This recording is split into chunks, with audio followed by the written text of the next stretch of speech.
Hello అందరికీ. చూసారా మా బుజ్జి బుజ్జి గణపయ్యని. ఇదొచ్చేసి మా చెల్లి వాళ్ళ ఇంటికాడనమాట. మేమైతే గణేష్‌ని పెట్టుకోలేదు. అయితే మా చెల్లి వాళ్ళు గణేష్‌ని పెట్టుకున్నారండి. ఈ రోజొచ్చేసి లాస్ట్ రోజనమాట. అయితే ఆ బుజ్జి గణపయ్యకి లాస్ట్ పూజ మేమే చేశామనమాట. అయితే మీ చెల్లి వాళ్ళ ఇంటి దగ్గర ఎందుకు పూజ చేస్తున్నారు? మీరెందుకు గణేష్‌ని పెట్టుకోలేదు అని మీరు అనుకునుండొచ్చు.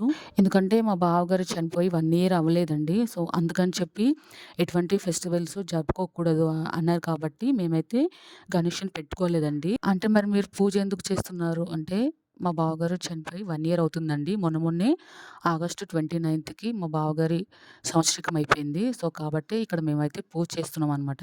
నెక్స్ట్ ఇయర్ అయితే పక్కా గణేష్‌ని పెడతానండి. మా చేతులతో స్వయంగా చేసిన మట్టి గణపయ్యని పెడతాను. ఏమో నేనైతే ఇలా అనుకుంటున్నాను. బట్ ఎలా అవుతదో, ఏం జరుగుతదో తెలీదు. అనుకున్నయన్నీ జరిగిపోతే బాగానే ఉంటది. బట్ అనుకున్నయన్నీ జరగవు కదండీ కొన్ని కొన్ని సార్లు. అదే జీవితం అంటే. చూసారా ప్రసాదాలు ఏమేం చేశానో చూడండి.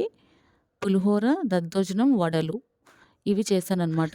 చూసారా ఇక్కడ అభిషేకం కూడా అయిపోయిందనమాట. చూసారా ప్రసాదాలయితే ఎక్కువ క్వాంటిటీ చేయడం రాదండి నాకు. తక్కువ క్వాంటిటీ అయితే చేస్తాను. అంటే ఒక 5 మందికైతే పక్కా మంచిగా చేస్తాననమాట. ఎక్కువ మందికి చేయడం రాదనమాట. అందుకని అందరికి సరిపోయేటట్టు నేర్చుకొని మరీ చేస్తాననమాట. బట్ ఎక్కువ క్వాంటిటీలో చేయడం అంటే నాకు రాదు. బట్ నేర్చుకొని మరీ ఆ బుజ్జి గణపయ్యకి చేశాననమాట. అందరికీ సరిపోయేటట్టు చేశాను. ఫస్ట్ టైమ్ అనమాట నేను ఇంత క్వాంటిటీ చేయడము.